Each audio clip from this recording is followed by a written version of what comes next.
Sa sitwasyon karon sa sitio sa Patira, Barangay Los, medyo init ang sitwasyon. Posible ang pipila ka mga residente nangitan og paagi nga makawas kay naburyong na gumikan sa lockdown. Nunot ini ang kagabhanan sa Dakbayan Sugbo nangayo og pag-abag gikan sa kasundaluhan. Gipahilo na gawas sa Barangay Los ang mga armored personnel carrier. Kiniisip augmentation na force sa seguridad nga gipatuman sa kapulisan. Panagana lang kung mutumaw usab ang grabing kagubot, simbako tungod sa COVID-19 crisis. Ato may nabi karon mga kapuso, pinagi sa phone patch ang usas mga lumulupyo sa sitio sa Patira, Barangay Los ning Dakbayan Sugbo. Aron atong kumustahon ng ilang kahimtang. Di lang sila magpaila. Miss or Mrs. Mayong hapon. Mayong hapon, sir. Live daron diri sa Balitang Bisdak sa GMA. Kumusta mo diya? Kanang di jud ko makaingon nga okay jud mi diri, sir, kay kanang ambot oy nagpuyo jud mi sa kahadlok diri kay kang sa akong nabasahan ron nga balita kani pa nga balita kay 82 na ang positive diri sa among sitio nya. Sa out of 82 nga positive kay 6 pa man ni ilang na pull out oy nya. Usa ra jud among hangyo diri, sir, kanang ma-pull out na unsa ni nila oy kay kanang ambot dili mi mahimutang sa among pangadlaw-adlaw nga pagpuyo diri, labi na gi-lockdown mi. Aha. Okay, unsa man dunay wa nay makasod ug wa nay makagawas diha lang sa sitio sa Patira. Naa karon diha, Mrs., no? Ma'am, no? Oh, na ako diri, sir. Wa nay sa imong tsansa, sa imong observation, wa nay makasod ug wa nay makagawas diha. Kontrolado gyud sa atong kapulisan in every entrance and exit diha sa inyong lugar? Yes, sir. Since pag April 7 pa jud, sir. Okay. Sa inyong panginahanglan, kumusta man? Natubag ba? Doon na ba'y sa imong side mismo, before this, unsa may imong pangita, unsa panginabuhi ni mo, Mrs.? Kuan ako, sir, kay home base ko nga kanang Okay. trabahante nya. Ang ako ang gitrabahoan nga company kay nag-base sa Amerika nya. Lockdown man sad sila dito, so wala po, no work, no pay sad ko. Minyo na ka? Doon na kay mga anak? Kanang single, sir, pero na ako yung mga pag-umangkon daghan kaayo dere. Okay. So unsa man, natubag sa inyong pamilya lang, natubag ang panginahanglan ninyo, daily needs, labi na sa mga pagkaon, Miss? Katong ilang gihatag nga relief goods first yun, sir, katong tag 25 kilos me, kay okay kayo to, naapay daghan dere. Kung pangutan-on mi sa kaning sudan jud namo pang adlaw-adlaw kay kulangan jud siya. Aha. Okay, diha internally sa SOD mismo, ang mga tao diha unsa imong obserbasyon na kaniadto nga wa pagibutang sa lockdown o sa imong observation karon kay tan-aw namo sa video niya tumiaging adlaw dunay gi-rescue dito nga usa ka COVID positive. Dihay babae diri murag naghungit sa iyang anak niya dahil lalaki nga naghukas murag murag normal lang ang sitwasyon. Mao ba na sitwasyon gihapon ron diha? Ang ako, sir, kay di man jud ko magawas-gawas diri sa amuha kay nahadlok na lagi ko aning daghan na kaayo positive. Mahadlok sad ko matakdan mi diri sa amuang sulod sa balay. Oh. Naaman mi group chat diri sa among mga silingan kay magiyahay man mig kanang send og picture kung kinsay naa sa gawas. Makaingon jud ko, sir, naay pipila ka mga tao jud nga magtambay sa gawas. Unya kanang badlongon magiyahay na lang mig badlong unya nagkadugay ba nagsige ni mig badlong nila nya. Kanang wala man sa kuan ang barangay officials ani kung unsaon ni sila kung lain masad kayo kung kami magsige badlong nila. Unsa man wa mo sud ang mga pulis nara mismo sa entrance and exit, wa mo so diha mismo kanto to kanto aron badlongon na mga nakatambay diha nga stay at home gyud. Katong kausa, sir, nakadungog ko diri sa amo ang silingan kay madungog man jud diri kay sikit-sikit man jud mi. Kanang niagi ko no ang pulis gibadlong ko no to ang nagtambay giingnan ra ko no sila nga kanang karon ha pasayloon ta mo ha. Pero daghan na tong positive, sir, ha. Yeah. Karon pasayloon ta mo ha pero ugma dili na, pero pagka ugma mauro man gyapon. Aha. Unsa man ang mga tambaya diha, ang mga lalaki nga usual mag-inom-inom diha sa iskina, diha sa kanto or mga silingan, mga babae nga nakichismis lang sa ilang silingan sad? Sa akong nabantayan, diri jud sa amua dapit lang sa amo ang iskina kaning gawsana namo kay mga lalaki kasagaran, sir, pero dili sila mag-inom-inom, magchika-chika ra. Oo. So murag normal na pala nila, wa sila mabalaka. Murag ana jud, sir, kay kanang kada adlaw man sila naas gawas murag wala man nabalaka sa kaning nahitabo diri sa amo ang sitio nga dako naman kay ni nga problema. O sa mga bata diha nga gatulo ang laway, gatulo ang sipon, gadagandagan gihapon diha sa kwan.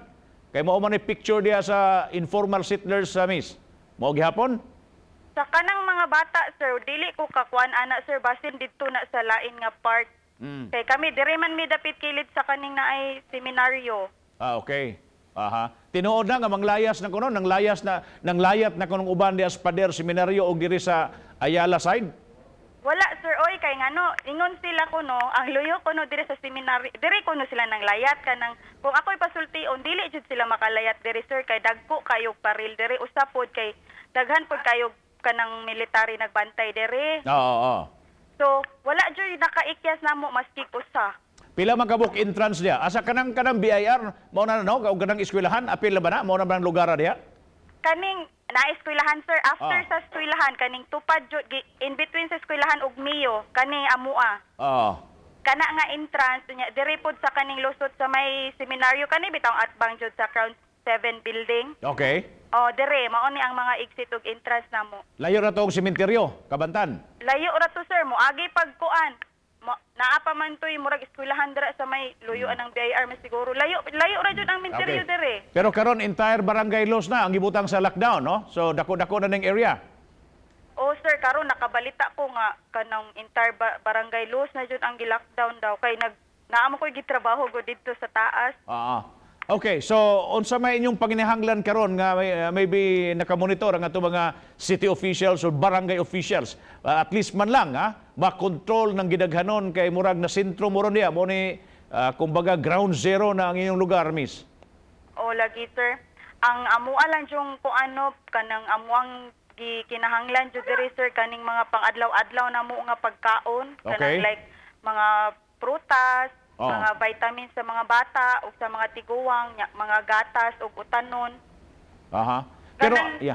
Pero as of this time dunay naghatag nyo diha, dunay mga barangay officials nga miso diha orong pag-distribute ining inyong mga basic needs? Karong adlaw, sir? Yeah. Wala, sir, gabi naay ni hatag namo ang sa akong kuan ani kay fundraising ni sa katong usa sa konsehal diri sa amua.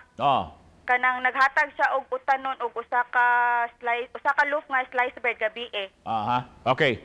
Unsa may imong paghulagway pag-describe sa inyong sitwasyon karon? In view aning maong lockdown nga mura mo sentensyado mo diha kay anytime pwede mong matakbo yan og murag discriminate mo, murag ang mga tao may baryo Los murag nandiri na ninyo ba sa Tagalog ingon ana sitwasyon unsay personal nimo miss unsay feeling nimo ng mga orasa karon? Ang feeling nako, sir, no, kay sa ako lang side kanang mura mi gitabunan og yuta diri. Nahugno ang kalibutan para ninyo. Oo. Kanang maka-emotional stress man gud siya. Ang imo mga ginikanan na diha? Wala, sir, naa sa Talisay. Di ka kagawas? Dili na, sir. Nalayo mo kasi mong ginikanan. O sa may panawagan sa imong mga ginikanan? Kuan ra, sir, bangkampo ra mi niya. Dili mi magsige gawas-gawas diri. Wa kay panawagan ngadto sa imong ginikanan, wa ka magpangayog suporta ba ka financially or in kind nga ipahatod? Kanang kuan, sir, kung financial lang kay okay ra ko kay as a single ko kay kanang napaman ko inadawat nga sweldo. Okay. Nya, kato ako mama kay wala naman sa sila trabaho kanang retired teacher ba niya. Dili wala na ko nagsalig sa ilaha. Imo mga gsuon. Kuan, sir, kanang kamanghuran man ko. Kami ay daghan mi igsuon pero kami diri sa Barangay Los duha mi kabuk na diri nya ang uban kay tuwa sa probinsya, ang uban tuwa sa Talisay ug Minglanilla, sir. Ang imo mga silingan diha, unsa may feeling sad? Parehas sad namo, sir, kay kanang kasagaran diri kay no work no pay naman gud mi nya kanang mahurot jud baya ang kwarta sa pangadlaw-adlaw namo nga gikinahanglan diri. Okay, unsa may panawagan nimo sa ato mga city officials basig naminaw karon? More gikinahanglan ninyo diha, pabutangan mo og mobile merkado aron katong dunay kwarta makapalit-palit pa or nagsalig na lang mo sa rasyon sa gobyerno? Sa ako alang side, sir, okay ra sad tong giingon ni Mayor nga magbutang siya kanang murag mobile mobile merkado. Pero sa kaning mga uban diri nga nagpuyo kay naaman jud mga kanang ingon dili jud ingon nga kanang kwartahan jud or kanang wala na jud sila mahimo, wala na sila gipagitan like kaning manindara sa kanang daan. Kanang wala ta kabalo nila ba kung asa sila gikuha og kanang makaon karon. O say panawagan nimo sa atong mga kaigsunang Sugbuanon in view ani nga dili mo discriminate, dili mo i-ostracize. Lagi sa tanang mga katawhan no kay kabalo man jud mo unsa mi ka kuan dire crisis sa amuang barangay kanang all we need is prayers lang jud nya kanang dili lang unta mag kanang bash ta. Dili mo wala Dili i-condemn. mi bash kay ingon mi nila nga sunugon na lang mi, bombahan na lang. Okay. Kay sakit man sad gud sa amuang part sir kay wala biya ni namo gi-wish nga diri dagan ang positive. Ang uban diha ka naghimo positive basig silingan sig kailan nimo ikaw mismo personally wa ka mo convince nila nga mo give up, mo turn over o voluntaryo nga muhawa na lang diha sa mong area? Mao man sad ni among giplano sir pero dili jud mi kagawas diri sir. Na kat kami na nagtano na jud mi nga mo transfer mi atog Talisay nya naabta naman jud mi sa lockdown kay unexpected man kaayo tong nagpositive una nga nagpositive sir. Okay. May salamat kayo sa imong information and I hope nga masulba din problema o mobalik na sa normal ang iyong paginabuhi din dapita. Mayong hapon nimo.